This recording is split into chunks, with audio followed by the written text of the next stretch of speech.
in this thing. TKG, what is good with y'all, man? Listen, what am I doing back? Well, if you weren't in the live stream yesterday, of course you wouldn't know. But if you were in the live stream yesterday, one silly act led to me returning to making videos here on YouTube.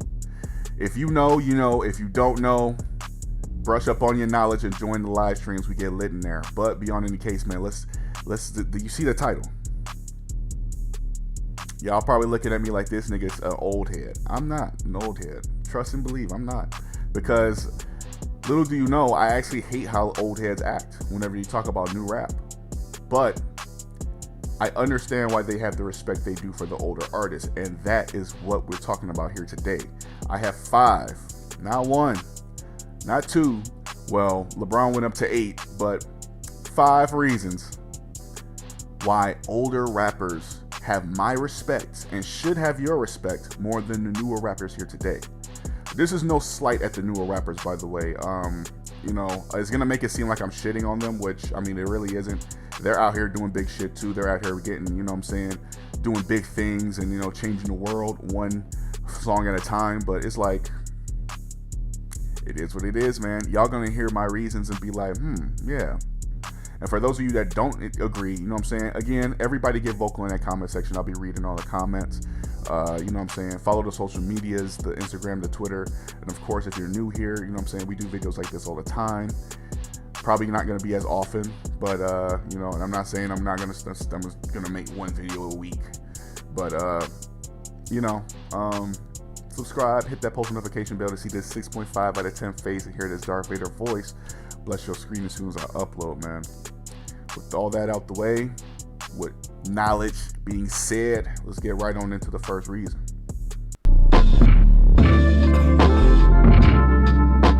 People heard music back then a lot different than they do today. Today, if an artist wants to come up, if an artist wants to be big, they could start out on, YouTube. They could start out on SoundCloud. They could start out anywhere on the internet and people can find out about them, and it's easier now because now they can reach out to YouTubers and could get plugs. Back then, a motherfucker had to stand outside, hand you a CD. You had to hope and pray that a little C-list radio station would play your shit. And I mean, there was barbershop talk of these artists. And that was yesterday's version of Twitter and Instagram, to where they were talking about, oh man, have you heard about,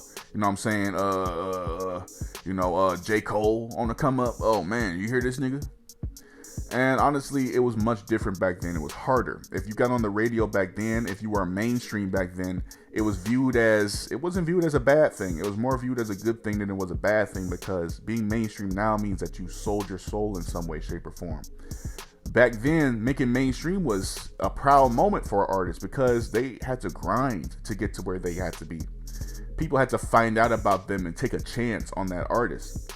One-hit wonders back then hit a lot different than one-hit wonders now, because one-hit wonders now can become one-hit wonders easier now because of Vine, TikTok, Musically and shit like that. Before, if you were a one-hit wonder, it's because the world heard you. You grinded your way up to the top and you couldn't keep your spot, simply put. And honestly, I can respect an artist more that actually, a person more that gave all that energy into becoming the artist and the big artist that they were back then. You know what I'm saying? Eminem wasn't just instantly just, boom, he popped up and there he was. Eminem started rapping back in the fucking 80s, and he didn't get his shine up until 1999, 1998. So, I mean, that's 10 years where he had to sit there and wait and fucking and scratch and claw for his spot. You know what I'm saying? So, think about that, man. Eminem has been dominant for over 20 years, and he's been rapping for just about 30. Sounds crazy, right? Your favorite rapper right now, literally right now, has been rapping for about fucking 9 years. And in them 9 years, all of their shit can be found on SoundCloud, mostly.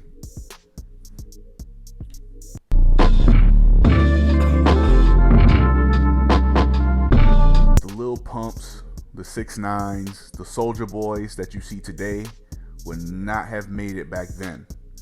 Back then, them niggas would have just got their ass whooped, and that would have been the end of that. They would have been just dealt with. Now, they could do that shit because social media eats everything up. Media outlets make situations bigger than they are, and people tune into drama and they love drama. Before, people wouldn't really care too much about drama.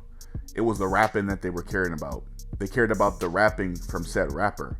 They wanted to see some shit get made. If there was drama back in the day, I mean, yeah, the news documented it, and yeah, you heard about it, but it wasn't exasperated to the point to where it turned into that artist's gimmick for that year. Oh, I don't like, Ja Rule didn't like 50 Cent, so what? You know what I'm saying? They extended the beef to fucking make it, you know what I'm saying, advantageous for both of their careers? No. Artists now, today, will take a situation, stretch it, and talk about it on Twitter all day fucking long until they make beefs about it, and then they keep holding grudges. Artists back then, yes, they had beefs, but they scratched them beefs after the beef was done, and then they went back to doing what they were supposed to do.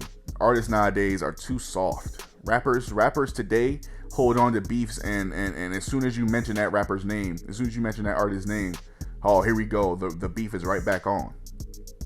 Back then, music was made for everybody to listen to, and if a beef was getting made, it was made to squash and destroy that rapper for that moment, and then it's back to business.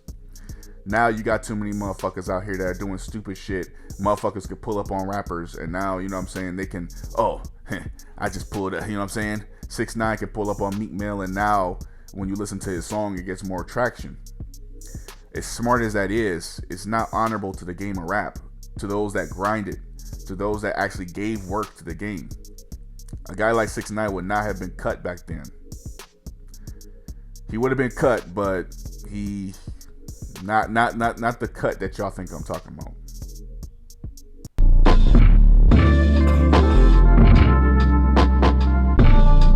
Nowadays, it don't take much to become a legend.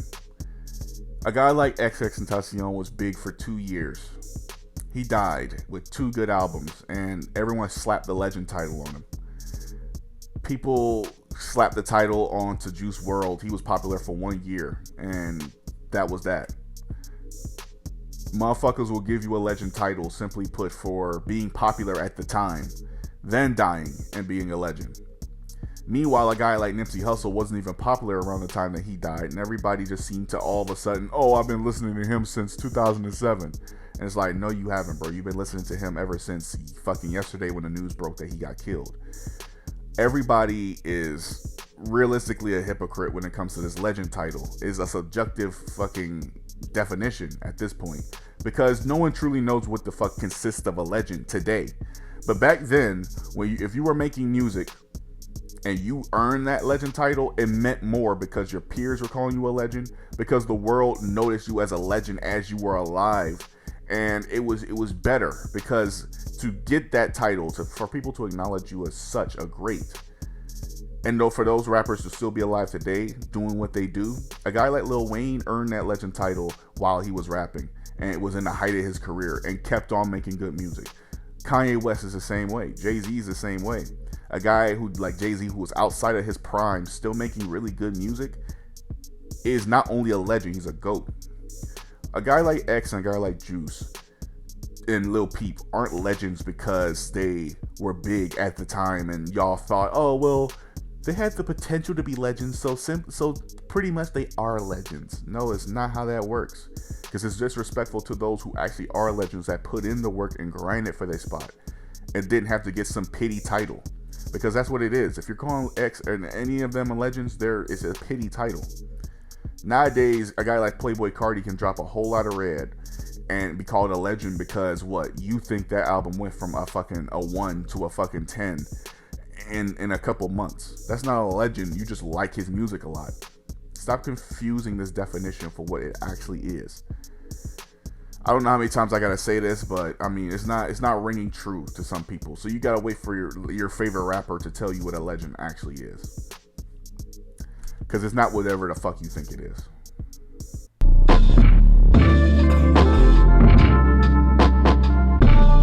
Nowadays, the best rapper isn't actually the best rapper.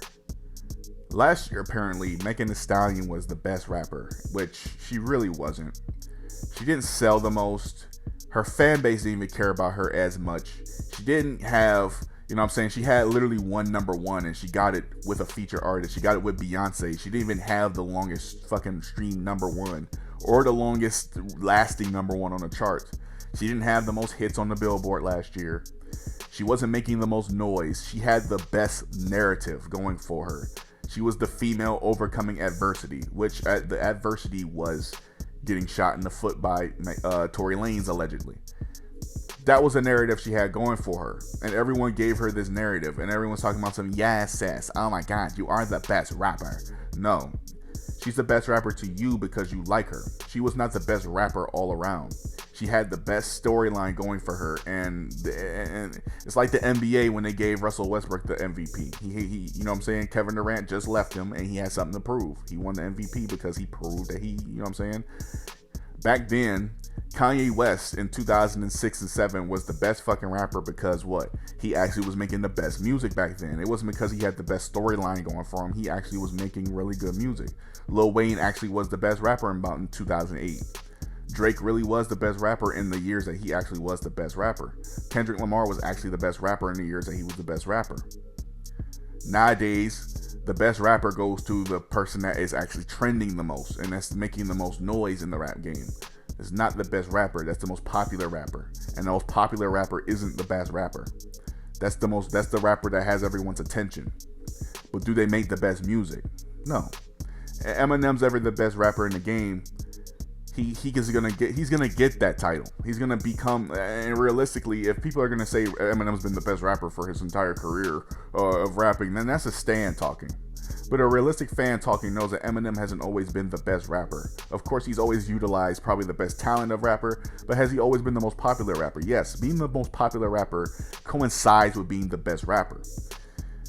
Popularity, skill, that shit goes together. Megan Thee Stallion was not the best rapper as well as being... She was the most popular rapper, probably.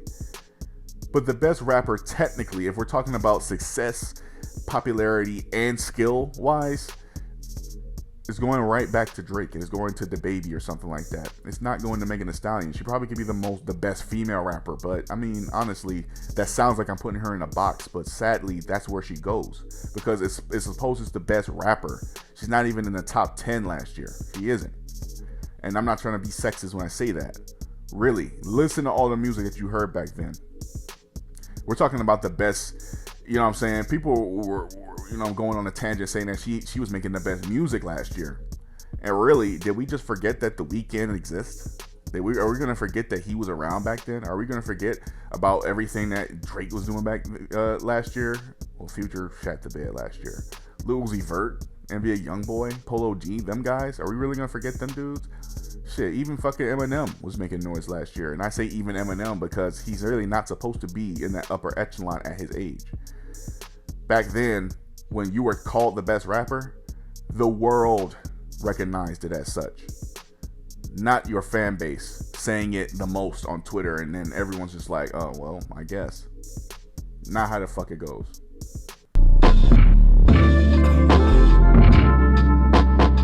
This would not have been a culture video if I didn't talk about female rap somewhere along the line. And I have a question for y'all. We got WAP today. What is the closest thing to WAP back then? I'll wait. You could pause the video. Y'all can go ahead and comment in the comment section what the nastiest song y'all heard back then was. That was on the radio. You're probably gonna mention somebody like Missy Elliott or Lil Kim or Trina. And I'm telling you, them songs were not as raunchy as the shit you hear today. Simply put. Nowadays, you can hear the craziest shit talking about some eat it out, eat it up, and hit it from the back and all this shit. And all that shit, they will let this shit slide on the radio today. Even on YouTube, they let it slide. Us YouTubers can't talk about it, but the rappers can fucking show ass and titties all day long. But I can't put up a picture of Doja Cat's fat ass and Megan Thee Stallion's fat ass. I can't do that. Because motherfuckers are going to report me and, you know what I'm saying? Oh my God. But the rappers themselves could do it. Makes perfect sense. Not hypocritical at all, YouTube. But again, here's my thing. Female rappers today are less respectable because of what the fuck they're talking about, to the capacity of how many times they talk about it. Yes, you could be a sex rapper back in the fucking 2000s or the 90s and still be, you know what I'm saying, still not be as respectable as the female rappers today. But again, that wasn't the case. You didn't get all that on the radio back then. If you were talking about crazy shit like that, you were an underground rapper, and they let you find out about that. Today, oh, it's all about how fat is Megan Thee Stallion's ass. Who can get the fattest ass on here? Who is the skinniest girl that's mainstream right now? Who has the smallest ass of the mainstream girls right now?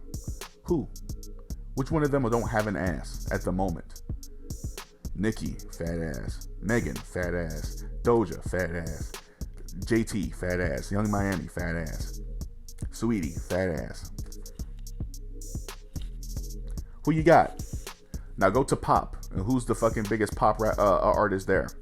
Ariana Grande, Taylor Swift, Lady Gaga, Olivia Rodrigo. Bunch of pancakes and sticks. To be a mainstream female rapper, you have to have the body image. Back then, they didn't need the body image. Lauryn Hill is not no bad bitch. Missy Elliott was not no bad bitch. Trina was, I guess, a bad bitch and wanted to fit that profile, but she wasn't, you know what I'm saying? Like, she wasn't always getting on the radio for that bad bitch image. She was getting on the radio because she could actually spit. You know what I'm saying? Foxy Brown was not no bad bitch. They're not, and it's not no bad bitches, and they still got their shit played. They still got their credit, and they still got their due. Remy Ma is not no bad bitch. You know what I'm saying? Nowadays, you have to try super hard to fit this bad bitch image and actually, you know what I'm saying, look super beautiful all the fucking time, because if you're not going to be shown. If you're actually, you know what I'm saying, if you care about natural beauty and all this shit, if you're a Chica, if you're a fucking a Rico Nasty, a Tierra Whack, and you don't glamorize yourself all the fucking time, you're not getting shown.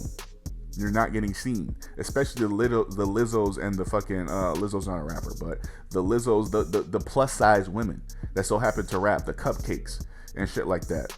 They're not getting shown because they're plus size, they're fat, and whatever everyone have been showing you for the longest in movies and commercials, the attractive slim types. You know what I'm saying? That's what the world likes, and that's what they're showing you here today. You get repetition on the radio from the female rappers. You get the same look. You get the carbon copy fucking thing that you seen yesterday. How long is it going to take you? How long is it going to take for you to see a carbon copy of Megan Thee Stallion? And no one's going to question, oh man, she's copying Megan. No, because that's what the world wants. They don't want Aaliyah's. They want Megan's. Simply put, back then, you weren't crying and screaming and, oh my God, she's copying her and she sounds just like her. No, all the female rappers back then were different. They were very versatile. They didn't sound like the other one, and they weren't twerking, you know what I'm saying, and making music videos with tons of, you know what I'm saying, look at me, oh man, you know what I'm saying, like, that wasn't going on. So I can respect female rap back then more than I can now, because now it takes little to nothing. Have a nice body and have some mediocre bars and date somebody famous. It did wonders for Sweetie. She's mainstream for however long she can stay in the public eye. And she doesn't deserve to be mainstream, quite frankly, simply put. Now, who's the biggest rapper from the 2000s today? Probably Remy Ma. Technically, you could say Nicki Minaj because she came from 2009, I guess. That's it. None of them surviving today because they don't do that shit. It's facts. I'm sorry. It's fucked up. The system is flawed that way for them. Coming in, yeah, flex. I just wanna win, yeah. LABB.